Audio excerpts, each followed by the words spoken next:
приятели на химията!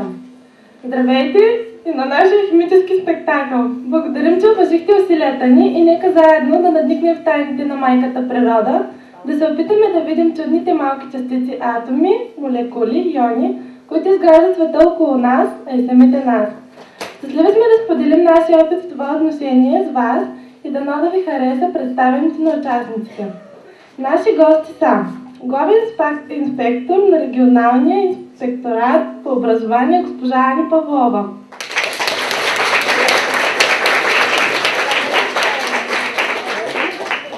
представител на регионална инспекция по образование и контрол на общественото здраве, дирекция лабораторни изследвания, главен експерт Георги Константинов.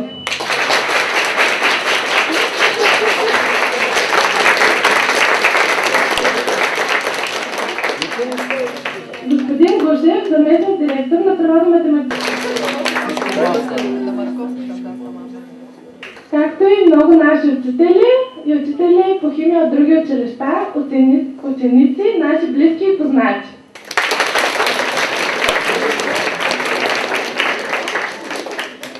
Днес решихме да споделим с вас. Предлагаме ви да организираме едно ученическо състезание, викторина, с което да популяризираме тази толкова интересна наука химия. Надяваме се, ще приемете това предизвикателство, защото ще бъде чудесно да работим заедно и да си помагаме. Нека първо ви представим нашия спектакъл, посветен на 180-та годишнина от рождението на големия руски химик Александър Бутлеров.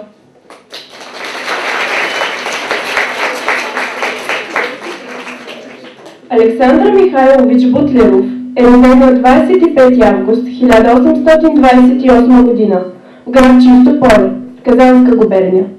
През 1849 година той завършва Казанския университет при водещите му преподаватели Зинин и Клаус. След завършването на университета му било предложено и той остава да се подготвя за професорско звание. През 1851 година Бутлеров защитава дизертация на тема за окислението на органичните вещества и получава магистърска степен.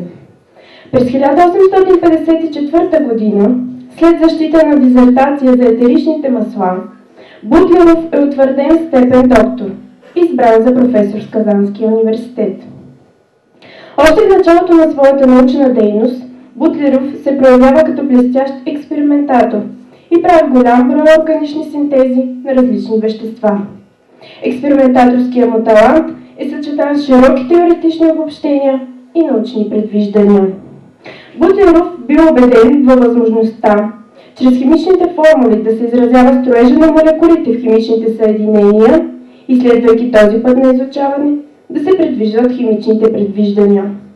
През 1861 година Бутлеров бил приет в Съюза на немските естествознатели и лекари и участва в техен конгрес с доклад на тема за химичния строеж на веществата. Този доклад поставя една нова епоха в съвременната химия. Връщайки се в Казан, Бутлеров детайлно развива това ново учение, което ние днес наричаме структурна теория. През 1862-63 година Бутлеров пише труд „Въведение към пълното изучаване на органичната химия“, в който използва обширен фактологичен материал в областта на органичната химия и прави строга научна класификация на органичните вещества, произтичаща от неговата теория за химичния строеж. Приетата в този труд класификация на органичните вещества е съхранена и доразвита до наши дни.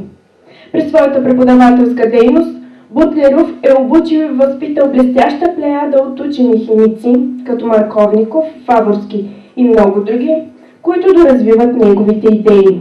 Най-общо, структурната теория се основава на следните идеи. В зависимост от своята валентност, атомите в молекулите се свързват с точно определен ред брой други атоми, като този ред и последователност на тяхното свързване в молекулите се нарича химичен строеж или структура. Свързаните пряко или непряко атоми в молекулата си влияят, като това влияние определя нейните свойства като цяло. Следователно, тя не е механичен сбор, а качествено нова частица. От казаното до тук следва, че химичният строеж е познаваем и данни за него могат да се получат при изследване на свойствата на веществата. И обратно, Ако се познава химичния строеж, то могат да се предвидят свойствата.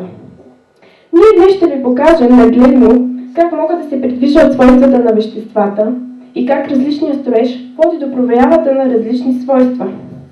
За целта сме се разделили в екипи и ще ви предложим начин за решаване на логическа, експериментална и теоретична задача, основани на учебното съдържание по химия, биология, информационни технологии, математика и география.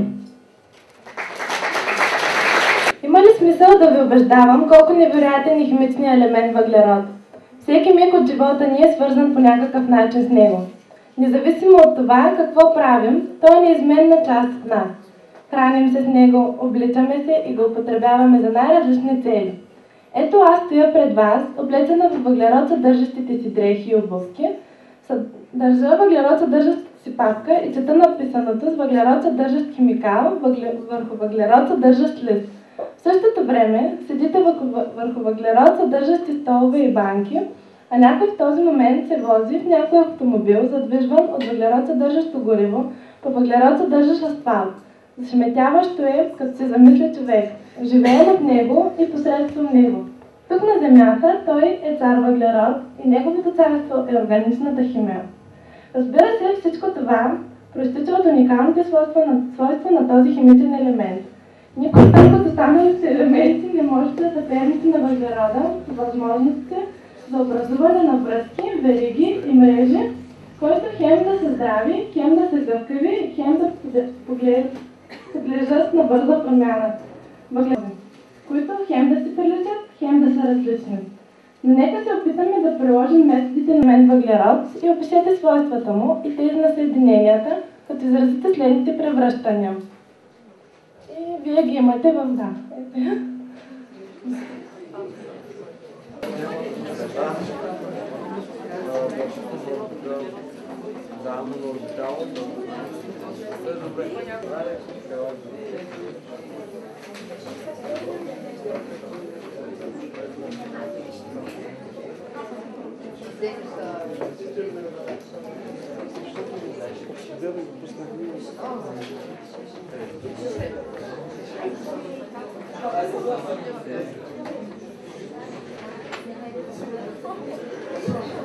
Неговото латинско наименование е карбогениум.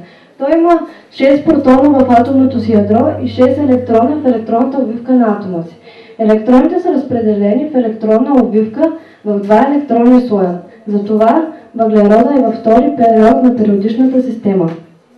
Намира се в 4-та А група, защото има 4 електрона във външния си електронен слой. Електроните му са разпределени по следния начин, като електронната конфигурация се изразява чрез електронна формула и енергетична диаграма. Принципа на Паули гласи, че в една атомна система не може да съществуват 2 електрона в еднакво състояние. Тоест и двете състояния да имат еднакви стойности на 4 квантови числа. Принципа на минималната енергия гласи, че електроните се разпределят по състояние строго последователно във възходящ ред по нарастване на тяхната енергия. Затова посочената конфигурация отговаря на основното състояние на атома. Това е най-бедното на енергия и най-стабилно състояние на атома.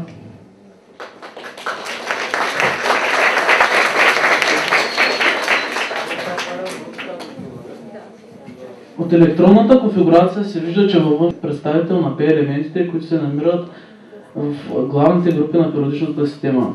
Въглерод не е пълен електрон аналог на силиций, калай, олово и германий, защото при него предпоследният електронен слой е първи електронен слой, който е максимално заед и напълно изграден от електронна двойка. При силиций предпоследният електронен слой е втори, има 8 електрона, при германий, калай, олово има по 18 електрона в предпоследния електронен слой. Затова въглерод проявява някои различия в свойствата при сравнение с елементите от същата група. Което проявява четвърта валентност. При поглъщане на приблизително 300 кJ на мол енергия, без електронната двойка се разкъсва и единият от електроните преминава във вакантната 2 атомна орбитала. Въглерод има сравнително малък атомен радиус и голям брой електрони, има сравнително високи стойности на ионизационна енергия, електронно сродство и електроотрицателност. Въглерод взаимодейства с водород и метали, проявявайки отрицателна степен на окисление до -4, а с кислород и други неметали той придобива положителна степен на окисление до +4. Въглерод има неметален химичен характер, вещества, неметали. Алотропия е явлението, при което атомите на даден химичен елемент образуват различни по вид вещества, защото образуват различни по вид химични връзки, различни кристални структури или различни брои атоми участват в състава на една молекула. Това явление е характерно за неметалите.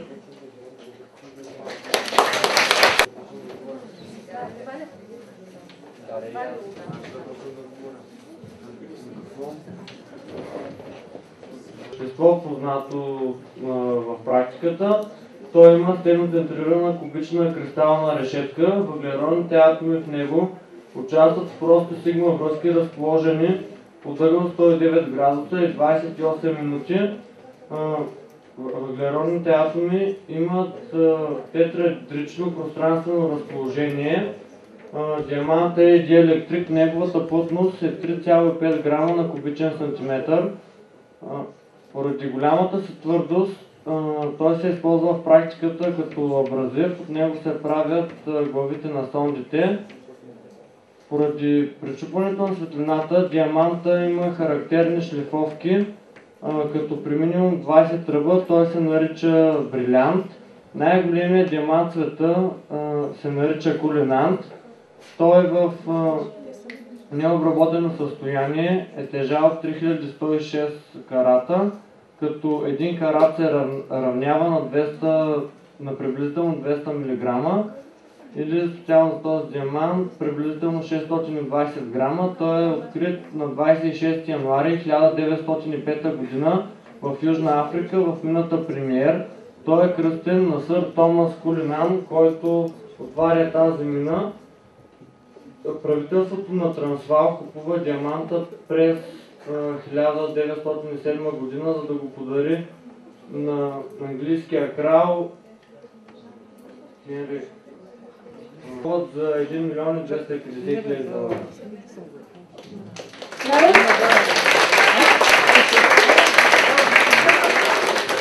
Кралят почти веднага поверява диаманта на известната амстердамска ювелирна фирма Ашер за рязане и шлифоване. Едуард го кръщава великата звезда на Африка и нарежда да бъде поставен в британския имперски скиптър. Той е изложен и може да бъде видян в лондонската кула. Карата е поставен на английската корона, която заедно с другите кралски бижута също е изложена в лондонската. Той обаче може да бъде носен и като брошка в комплект с Кулинан 4, 63,60 карата, като висяща брошка. Крошовидният Кулинан 5 е тегло 18,80 карата.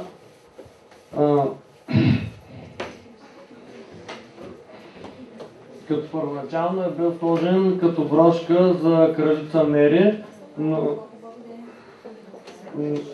но е сложен на короната, след като е бил махнат диаманта Кохинор през 1937 година за допълнителна обработка.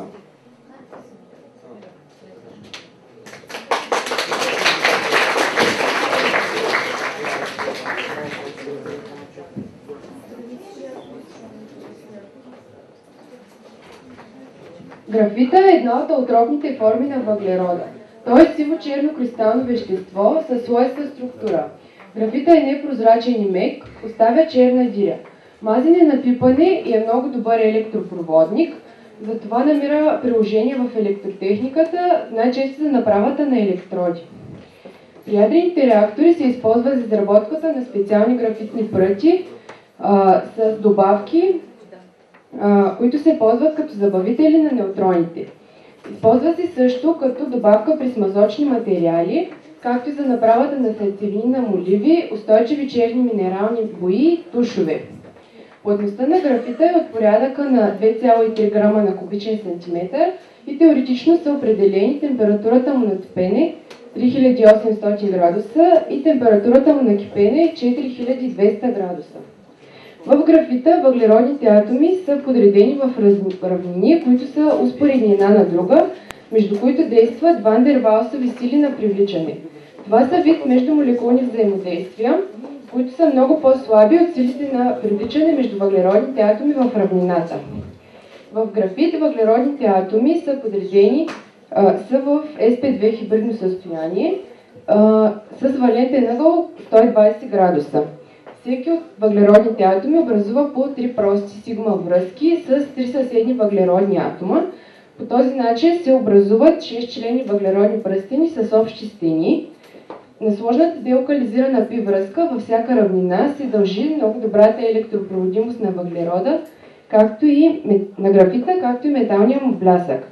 Графита може да се превръща в диамант при температура от 3000 градуса и налягане от 6 гигапаскала, а диаманта може да се превръща в графит при много по-леки условия при температура от 1800 градуса.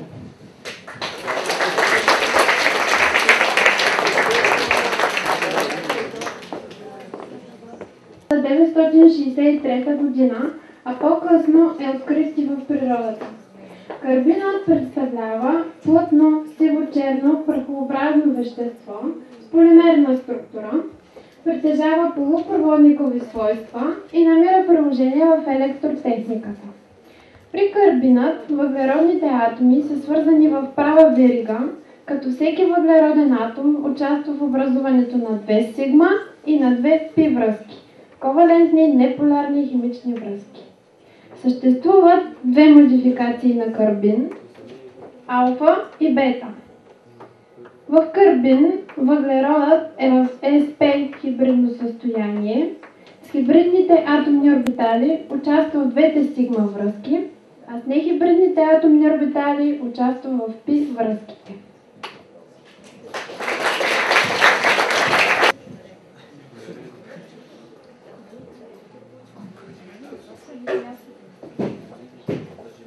Фулеренската задача да разкрие абсорбционните спектри на звездния прах в търсене на различни дълговерижни въглерод съдържащи съединения. Фулеренци имат макромолекули с мрежеста полимерна структура. Най-добре изучени са фулеренци въглерод 60 и въглерод 40. Те имат сферична форма и представляват тъмно червен прах.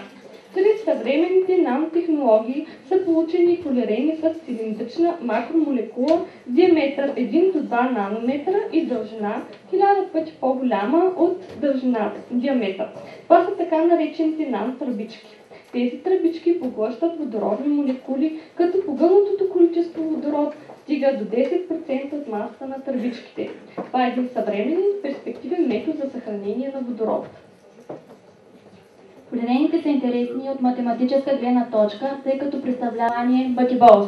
Диаметъра на фулерена въглерод 60 е 7 ангстрома, което ще рече, че е 4-5 пъти по-голям от водородната молекула. Цифрата 60 показва броя на въглеродните атоми, които изграждат структурата, като тези въглеродни атоми се намират в sp2 и sp3 хибридно състояние. Затова, въпреки наглед ароматната структура, този фулерен се проявява като по-реактивоспособен от ароматните въглеводороди. Този фулерен образува твърди кристали, наречени още фулерети, които проявяват интересни свойства и се характеризират с слаби междумолекулни взаимодействия. Като при обикновени условия се използват като изолатори. Тъй като електроотрицателността на въглерод е по-голяма от тази на водород, въглеродният атом придобива положителен частичен електричен заряд. Веществото, което се образува при това съединение, е най-простият въглеводород от групата на алканите, известен в практиката като метан. Реакцията между въглерод и водород се изобразява чрез следното уравнение. Окислително-редукционните процеси са реакции, които протичат с приеход на електрони и промяна на степените на окисление на участващи атоми или иони. Редуктор е атом или ион, който отдава електрони и затова повишава степените на окисление, преминавайки в окислена форма. Окисление е процес на отдаване на електрони и повишаване степента на окисление. Окислител е атом или ион, който приема електрони, понижава степента на окисление и преминава в редуцирана форма. Редукция е процес на приемане на електрони и понижаване степента на окисление. В това съединение въглерод проявява четвърта валентност и минус четвърта степен на окисление. Реакцията протича при много висока температура, около 500 градуса и при повишено налягане, тъй като водород и метан са газове и при този хетерогенен процес количеството на газовите молекули намалява. От 2 мола водород се получава 1 мол метан. Тази реакция се стабилизира от присъствието на твърд катализатор и е пример за хетерогенна катализа. Поради повишеното налягане, равновесно състояние се измества в дясно към метан.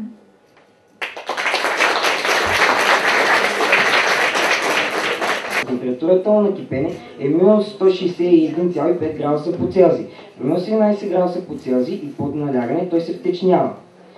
Промишлено може да се добива, когато се прекара 1 обем въглероден оксид и 3 обема водород над финно раздробен литиев катализатор при температура 200-300 градуса и атмосферно налягане. Метанът е неутрално органично съединение с неполярни молекули. Има формата на правилен тетраедър, който е вид триъгълна пирамида. Изобразяване на дъската. Ъгълът между върховете на тетраедрът е 109 градуса и 28 минути, което е в съответствие с стереохимичната теория. Според нея в органичните съединения метанът е винаги в средата на тетраедра, а 4 му прости връзки са насочени към върховете на пирамидата. Метанът е първи представител от групата на алканите. Алканите са най-простите органични съединения от групата на въглеводородите. Те съдържат максимален брой водород.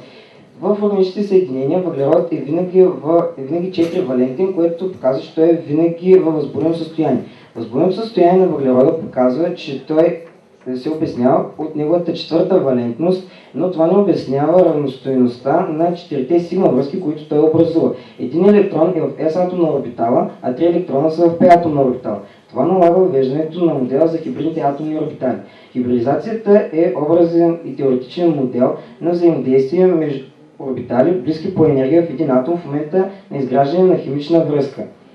При хибридизирани атомни орбитали енергията им се преразпределя и се изравнява за тях. Например, в молекулата на метана се допуска, че въглерод хибридизира с една 2s атомна орбитала и 3 2p атомни орбитали.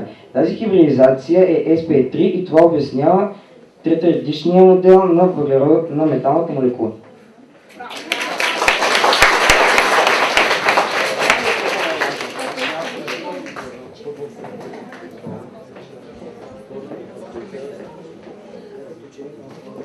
Реакцията се осъществява на студено и без светлина, поради изключително високата химична активност на флуора.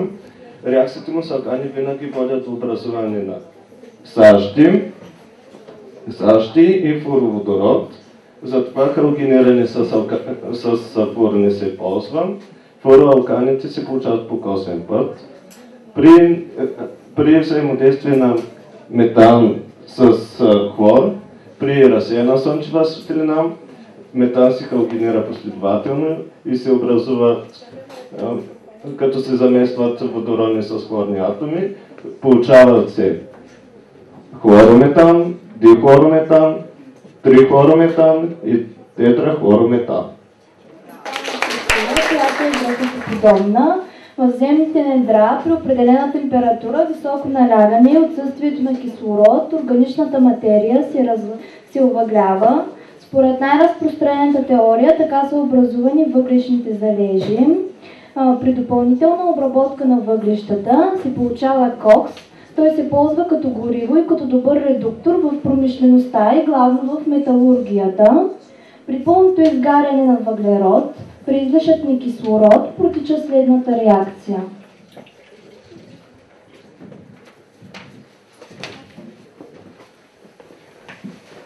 При наличие на метални оксиди, които са суровина за получаване на съответните метали, въглерода и отделящия се въглероден оксид действат като редуктори и отнемат кислородните атоми от съответните оксиди и, например, в доменните пещи протичат следните процеси. Получава се желязо-въглеродна сплав чугун.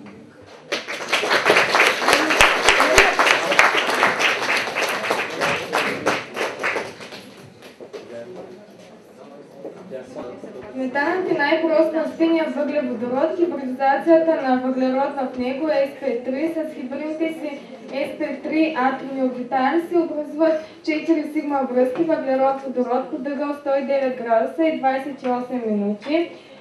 Има тетраедична молекула, неполярна. Както всички органични съединения, метанът бори излишък на кислород, въглероден диоксид и вода. Метанът е главна съставна част, 60-90% от газовете, които се отделят от въглишните мини.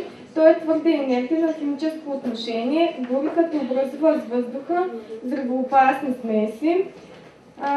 Експлозиите във въглишните мини се дължат именно на това негово свойство, тъй като въглишният газ гризу се състои предимно от метан. Метанът има широко разпространение в районите на почвата, където е разпространен нефтът. Той е главна съставна част на природния газ, който се среща в Русия, Франция, Казахстан, Северно и Каспийско море. Метанът се нарича също така блатен газ, тъй като се образува от блатата при разлагане на растителни и животински тъкани. Също така, освен метан, се отделят и други газообразни вещества, като например фосфин, които се самозапалват над водната повърхност или над почвения слой.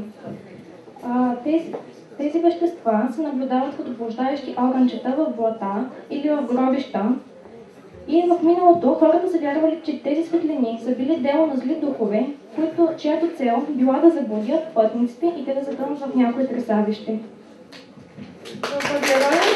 Въглерода е в четвърта валентност с двата кислородни атома. Въглеродният атом изгражда 2 сигма и 2 пи връзки, като валентният ъгъл между сигма връзките е 180 градуса.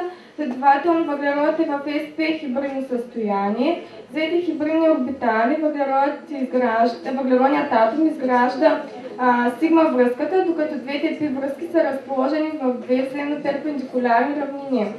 Тези двойни връзки са локализирани, тъй като електроотрицателността на въглерод е по-малка от тази на кислород и оттам се идва, че електронната плътност се изтегна в посока на двата кислородни атома.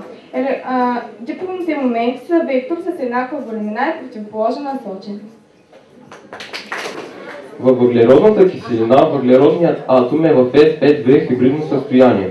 С трите хибридни атомни орбитали, лежащи в една равнина, се образуват 3 сигма връзки между атомите на въглеродът и кислородът. Затова молекулата е плоска.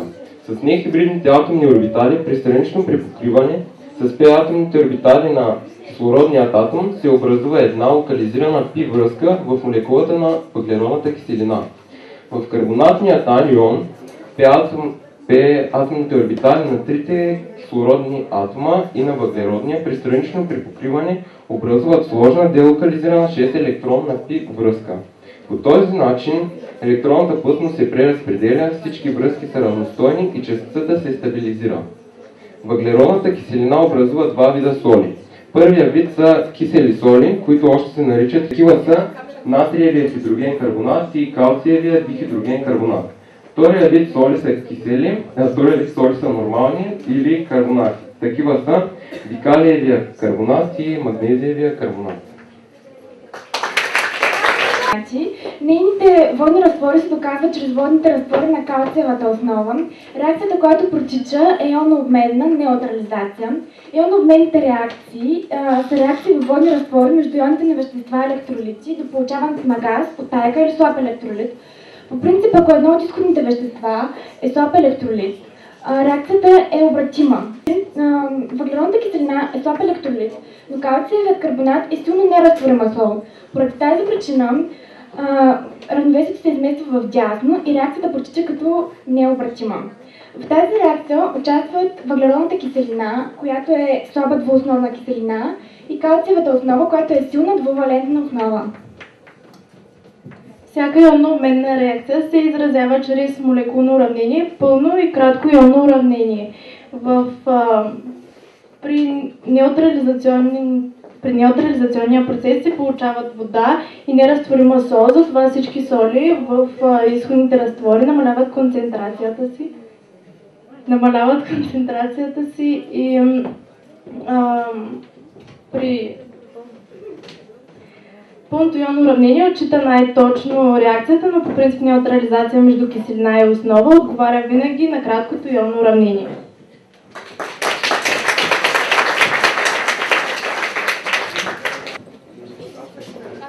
Като киселинен оксид, въглеродният диоксид взаимодейства с основни и амфотерни оксиди и хидроксиди. Този процес се нарича карбонизация. Получава се калциев карбонат, който е бяло кристално вещество, неразтворимо във вода. Представлява варовик, мрамор или креда. Варовикът калциев карбонат се използва в практиката за получаване на негасена вар. При термичното му разлагане се получава калциев оксид и въглероден диоксид. Превръщането на карбонатите в бикарбонати или в хидроген карбонати се нарича кръстификация. За да протече самия процес са необходими карбонатни скали, течаща вода и въглероден диоксид. Процесът протича последният начин. Полученият калциев дихидроген карбонат съществува само във воден разтвор. При изпарение на разредителя се отаява калциев карбонат. Карстът представлява съвкупност от форми, образувани върху лесно разтворими или излужени скали. Карстът е понятие, което обединява не само формите на релефа, но и начина, по който са образувани те.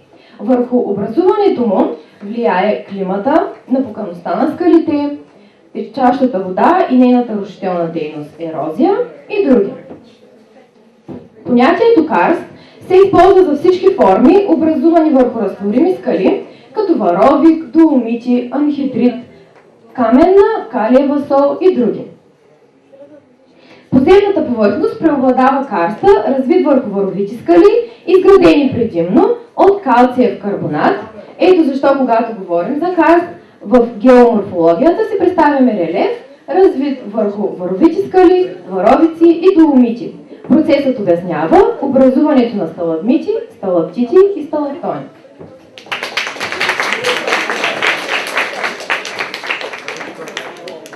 Изпитването на въглероден диоксид е с кислород до получаване на въглероден диоксид. Въглеродният диоксид е неутрален оксид, силно отровен. Получава се при непълно окисление на въглерод, а също и при разнообразни химични реакции на въглерод съдържащи съединения, в това число и органични. Във въглеродният оксид въглеродът е в междинната плюс втора степен на окисление. С двата единични електрона, въглерод и кислород, образуват две общи електронни двойки. При въглероден оксид слабата полярност на молекулите определя слаби междумолекулни взаимодействия. Затова температурите на кипене и топене са ниски. Температурата на кипене е минус 191,5 градуса, а температурата на топене е минус 204 градуса. Въглеродният оксид е по-лек от въздуха, без цвят, вкус и мирис, затова той е много опасен, силно отровен и представлява кръвна отрова. Въглеродният оксид е слабо разтворим във вода, при обикновени условия не реагира с нея, не му съответства нито киселина, нито хидроксид. Той има неутрален характер, не солеобразуващ оксид.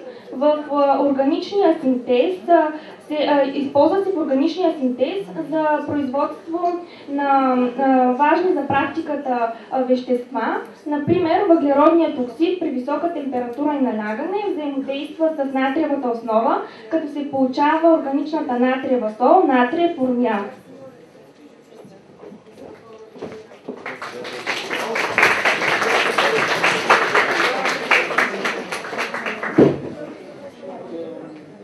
Хемоглобинът има значение за транспортирането на една четвърт въглеродния диоксид до белите дробове.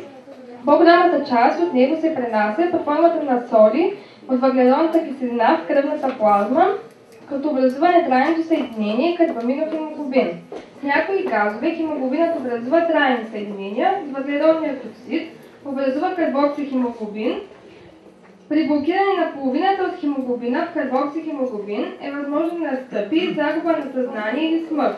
Поради високо съдържание на въглероден оксид в тютюневия дим при пушачите е възможно да настъпят неблагоприятни промени в сърдечно-съдовата и нервната система. Лекото отравяне с въглероден оксид е обратим процес. При вдишване на свеж въздух, въглеродният оксид от карбоксихемоглобина се отделя, място му се заема от кислород.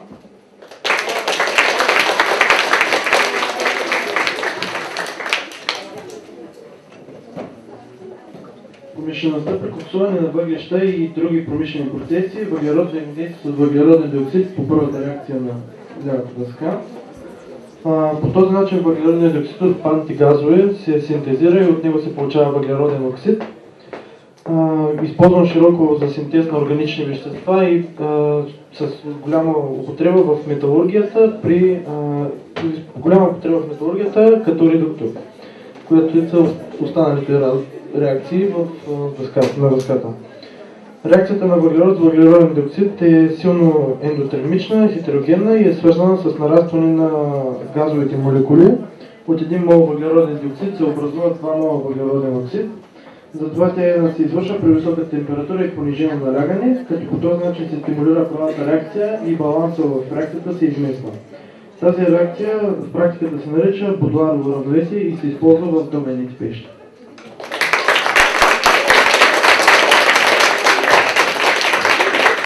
В общия случай карбид е съединение на въглерод с друг елемент. В тесен смисъл терминът карбид се отнася до съединението на въглерод с металите. От всички химични елементи само кислородът, сярата, азотът, флора и брома са по-леко отрицателни от въглерода и техните съединения не се отнасят към групата на карбидите.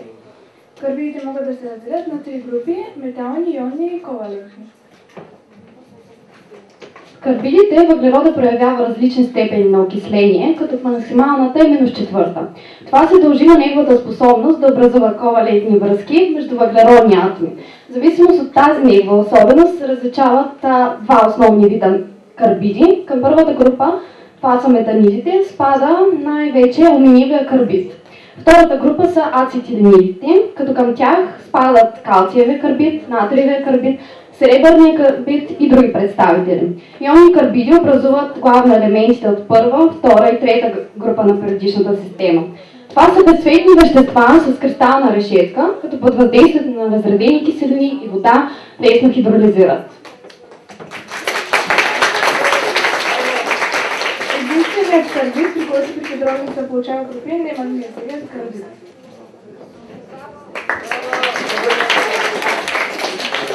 При изследване на качествения състав на проби от две неизвестни твърди вещества било установено, че те са въглерод съдържащи, силен строеж и багрят пламъка на спиртна лампа в керамидено червено.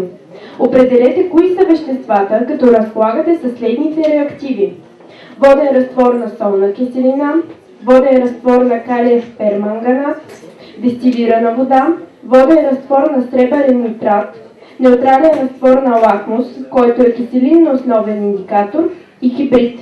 Моля екипите да вземат своите места.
Алуминиевият карбид е безкислородна сол на въглерода с ионен строеж, в която въглерода проявява -4 степен на окисление, а алуминия +3.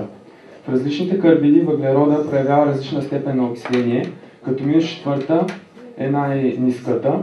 Въглерода лесно образува ковалентни химични връзки с следните въглеродни атоми и затова се различават два типа карбиди – ацетилниди и метаниди, като милия карбид е метанид. Той лесно може да реагира с слабия електролит вода. Реакцията е лабораторен метод за получаване на метан. Карбидът хидролизира необратимо до получаване на тривалентната основа, амониев трихидроксид и получаването на газ метан. Реакцията протича без промени в степените на окисление, като е екзотермична и се отделя топлина.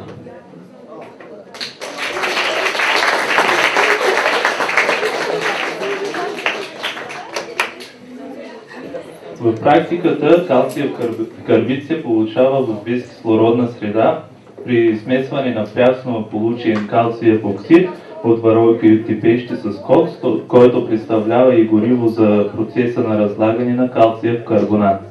Калциевия карбонат е варовик. При накаляване при температура около 1000 градуса протича тази реакция и се получава калциев оксид и въглероден диоксид. Калциевия оксид още се нарича негасен вар, въглеродният диоксид е газ.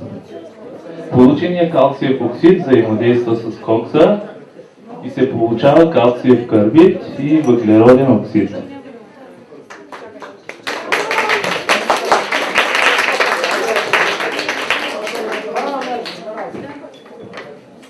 От електронния баланс се вижда, че реакцията е оксидно-радиационен процес на диспропорциониране. При този вид процеси атомите и ионите на един и същ химичен елемент от едно изходно вещество с една и съща степен на окисление се обменят електрони и затова окислителя и редуктора са от един и същи вид, но в края на процеса те са в различни степени на окисление.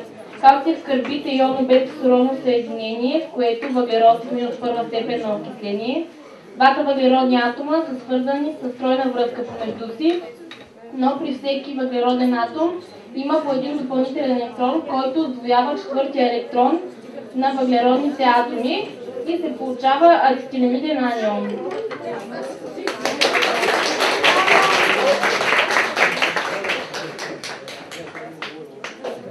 Калциевия карбид от групата на ацетиленидите, то е ионно вещество в твърдо агрегатно състояние. Произвежда се, като се ползва за получаването на ацетилен в лабораторната практика и в промишлеността.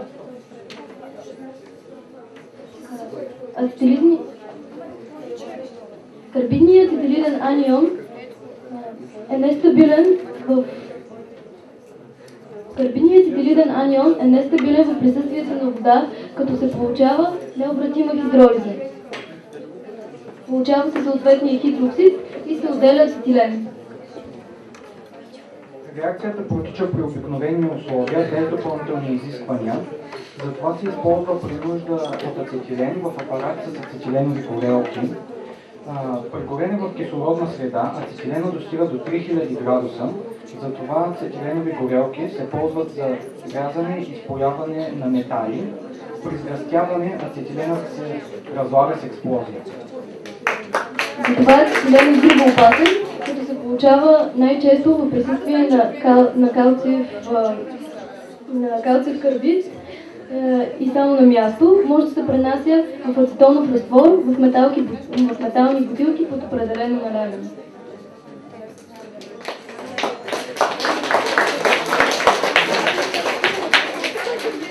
Да се върнем към решението на изчислителната задача. Давам думата на екипа на Ани и Ралица за първата изчислителна задача и на Велина и Ванина за втората.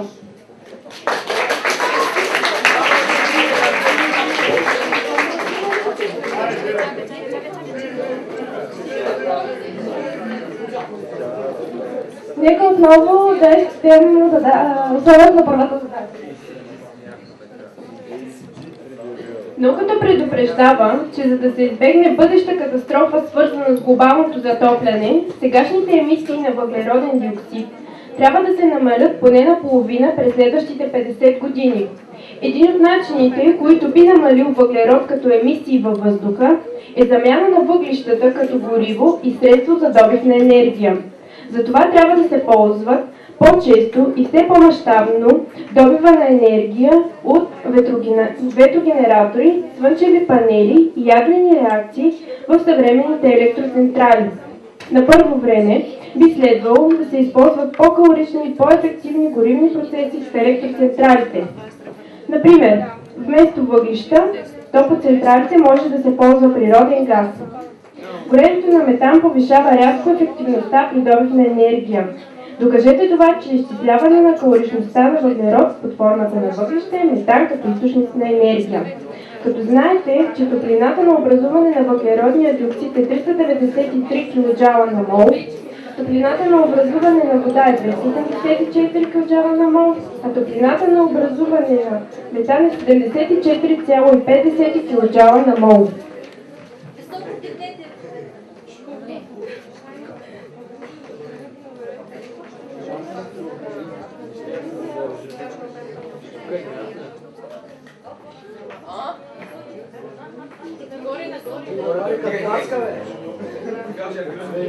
Въглерод се изгаря от въглероден диоксид, който като се отделя голямо количество топлинна енергия. Тоест реакцията е силно екзотермична.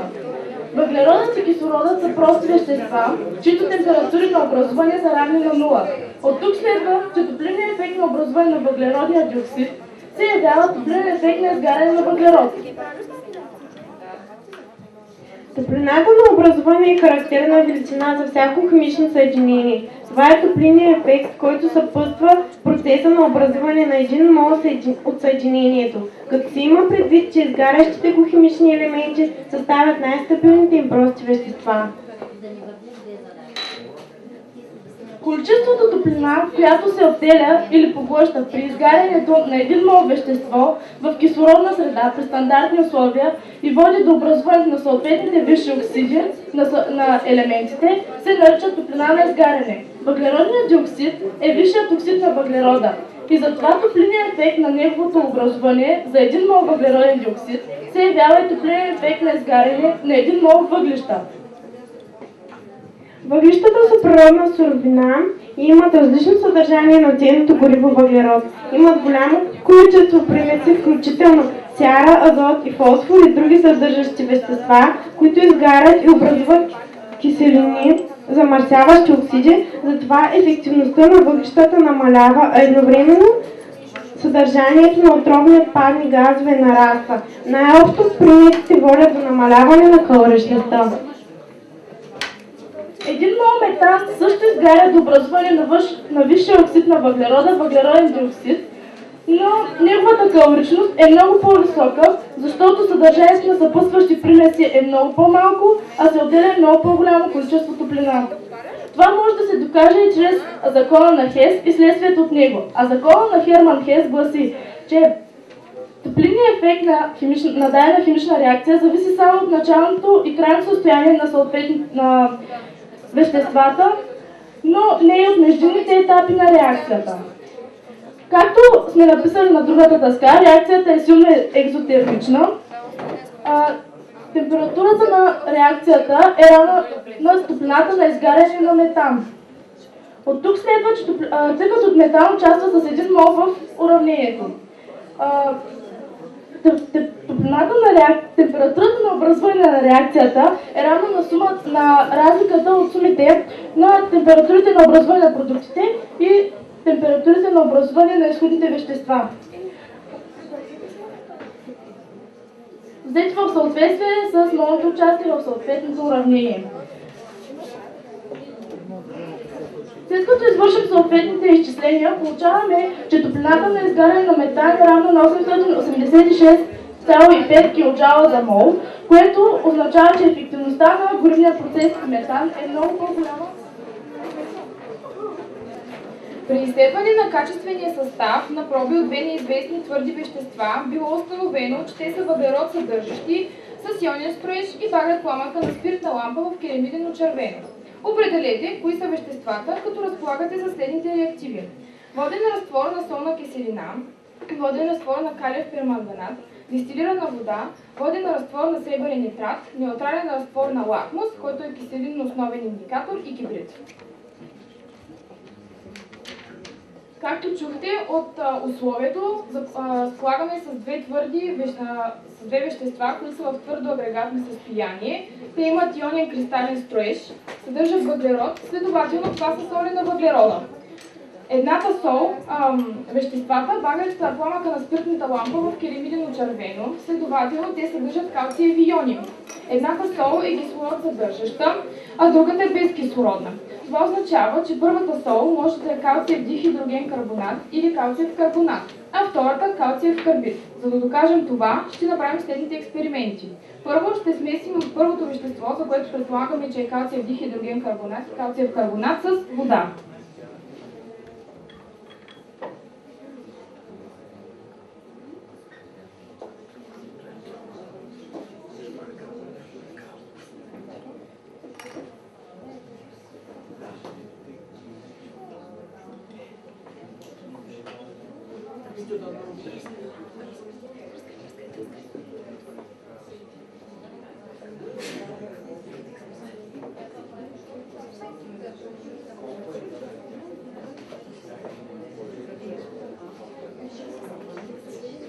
Както се вижда, не протича реакция, веществото се отаява, следователно това е калциев карбонат.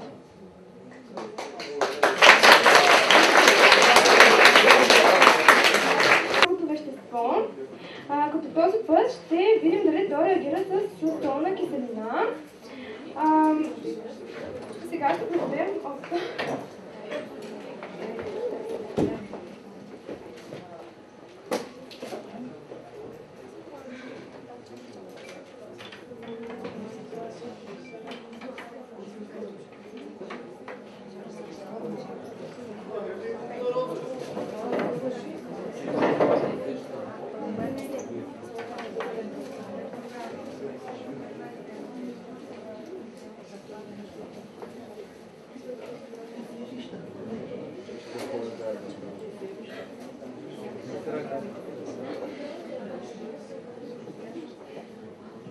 Вижда се, че реакция протича и в резултат на нея се отделя газ, като при реакцията се намалява концентрацията на ионите в разтвора.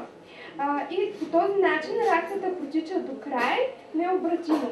Такъв вид реакции са доказателство за наличие на някои видове иони. Тази реакция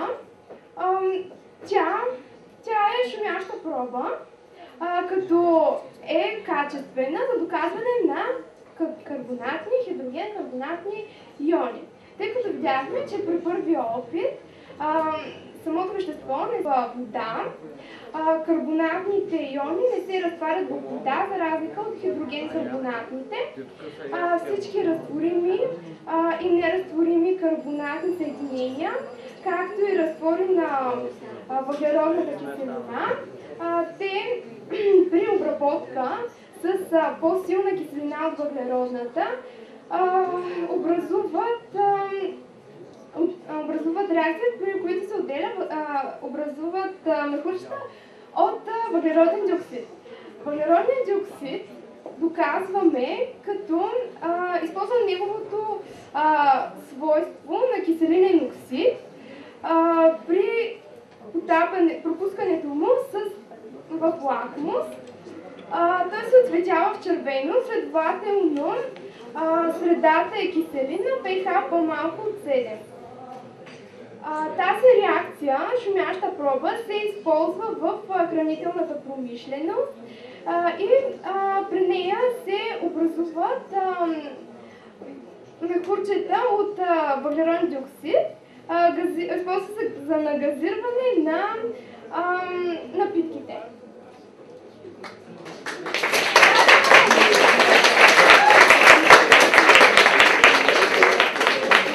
Значи, ето червения лакмус, който вече е пропуснато през него въглероден диоксид и ето началния му виолетов цвят. Това е резултат.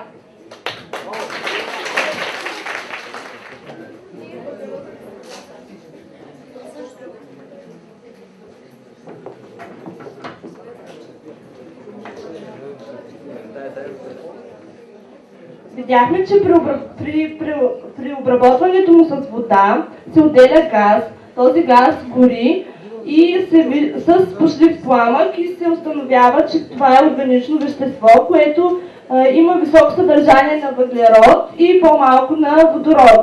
Следователно, изследваното вещество е калциевия карбид. Протича необратима хидролиза и се установява, че отделеният газ е ацетилен, който е първият представител на въглеводородите алкини.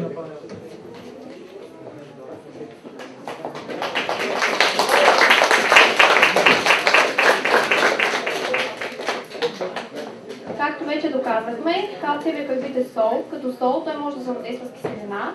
При добавянето на солна киселина към епроведка с калциев карбид се получава утайка и се отделя газ.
Реакцията между солната киселина и калциевия карбид протича много бързо от тази на калциевия карбид с водата, заради това много по-бързо протече и горенето.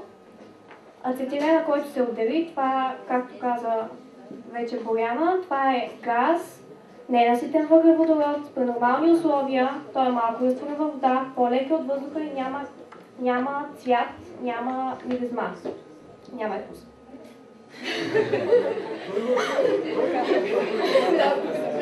Така, за да докажем неговия киселинен характер, може да пропуснем ацетилена през кариев перманганат и да видим какво ще стане.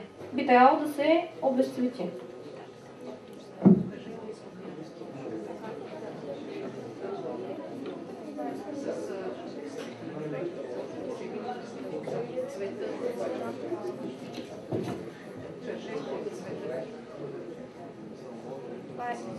Това е изходният разтвор на кариев перманганат. Има виолетов цвят.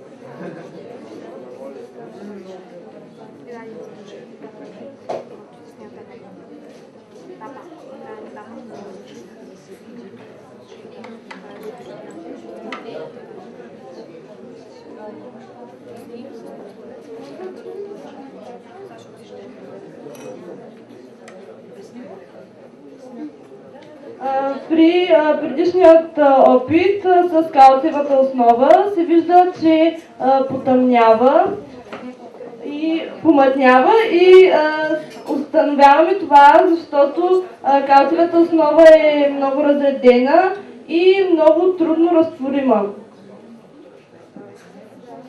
Умерено разтворима.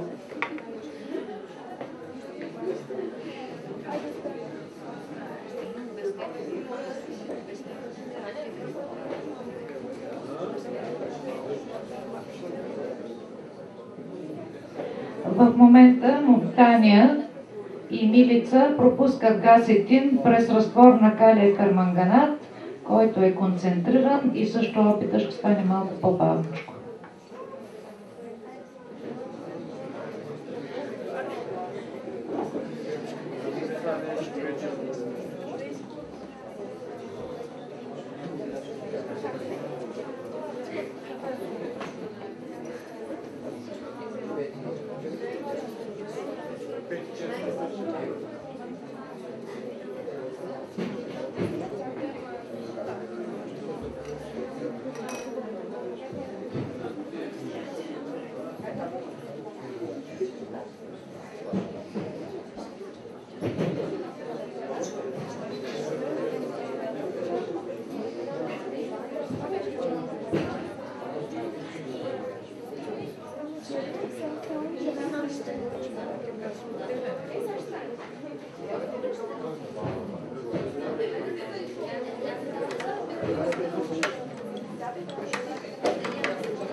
Така, след като пропуснахме ацетилена през калиев перманганат от първоначалния разтвор, виолетов, се получи обезцветяване, получаване на оттайка, но понеже реакцията протича много бавно, казваме направо крайния разтвор, който получихме преди това. Реакцията е екзотермична, протича с отделяне на количество топлина.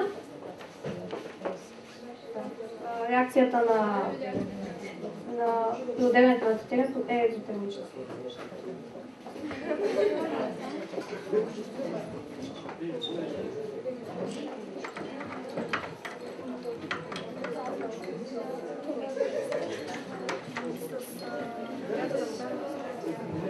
Казахме, това трябва да е калциевия карбид, защото при горенето има наличие на калциеви иони, които палят пламъка на спиртна лампа в червено.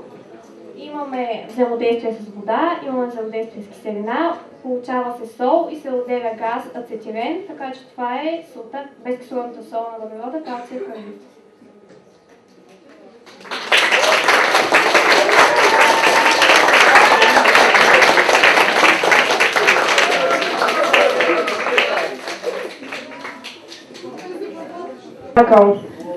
Надяваме се, че сте се забавлявали толкова, колкото и ние. Искаме да изкажем специални благодарности на гостите за това, че ни уважиха и удостоиха с присъствието си. А сега предоставям думата на публиката, за да изкаже с нас своите впечатления.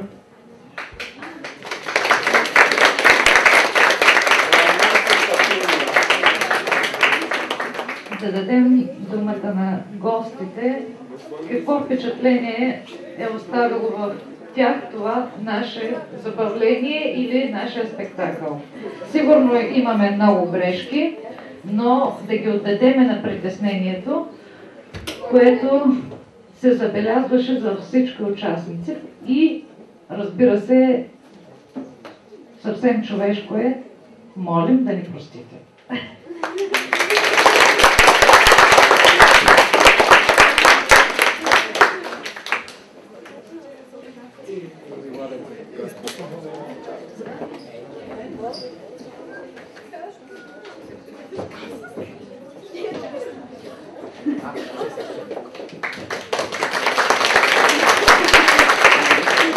Благодаря много, почувствах с звезда, такава каквато бяха учениците, каквито бяха учениците от 10-ти клас на природо-математическа гимназия. Искам да им благодаря на техните преподаватели също за този чудесен учебен спектакъл. Аз лично научих много от сферата на химията. Признавам си, не съм специалист, знае мъничко за скъпоценните камъни единствено, но за мен беше предизвикателство да присъствам на това много нетрадиционно, урочно занятие. Поздравявам ги още един път и искам да предоставя думата на един много специален човек за мен и за химиците в град Велико Търново. Това е госпожа Мариана Иванова. Тя ще се изкаже и като специалист. Благодаря. Вие ме познавате, нали, от миналата година.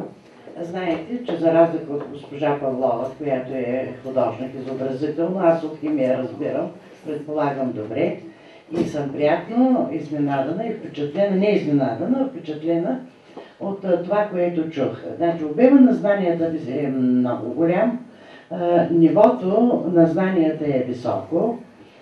Една част от вас с още съвсем малко усилия са готови за кандидатстване по тези въпроси. Това не е цялата химия, нали? Разбира се, но до тук трябва да бъдете безкрайно благодарни на вашите преподаватели, по-специално на госпожа Константинова.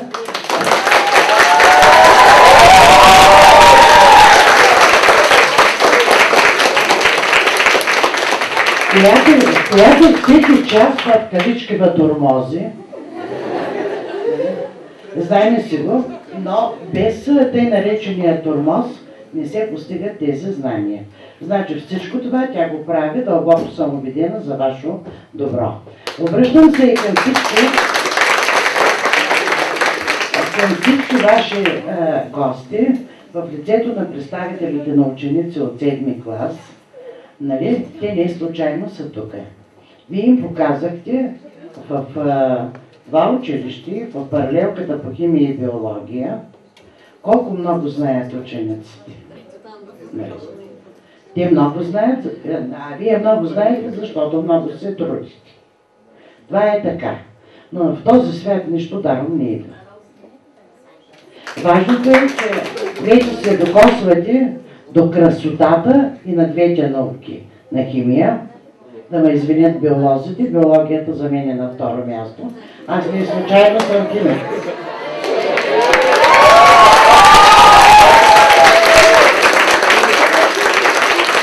И ако бях биолог, тя да кажа биология, пък свето и химия. Нали разбирате, те нещата са съвсем обясними.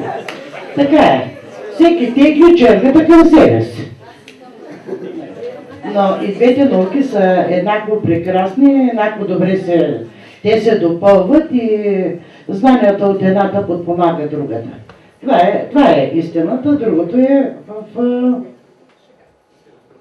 размера на шегата. Желая ви все така да поддържате високите си знания, нали? Разбира се и умения. И ако не се видим следващата година, защото така, може да настъпят известни промени при мен, не при вас.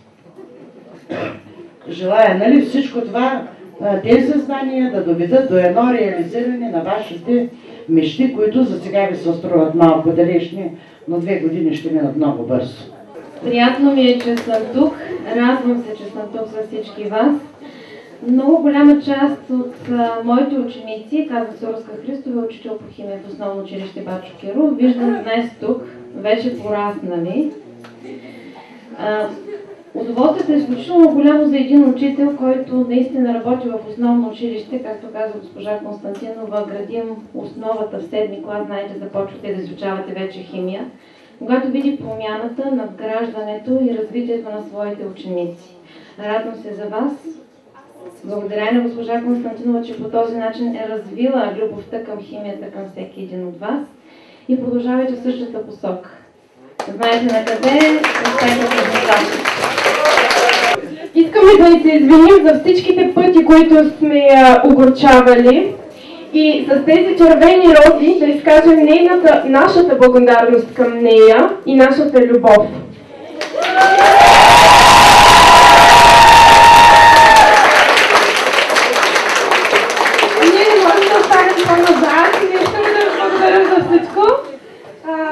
Благодарим за помощта и за всички усилия, които полагате за нас. Много сме благодарни наистина и пожелаваме все така да ни радвате и ние вас. И много успехи на бъдеще!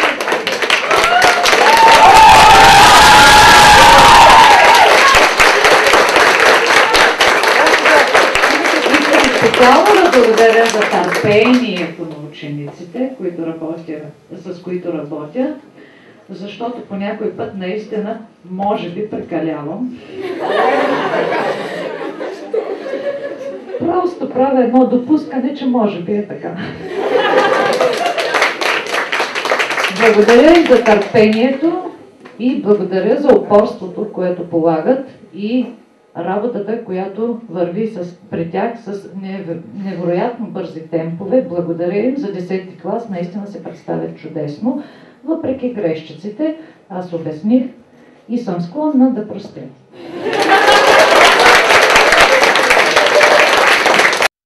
Надяваме се да направим едно такова състезание с всички ученици и вие да бъдете опората и гръбнака. Ето виждате, че не боли.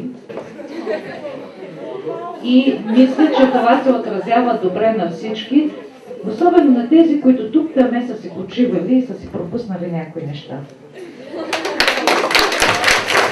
Всичко хубаво и лека вечер, до петък часовете по химия.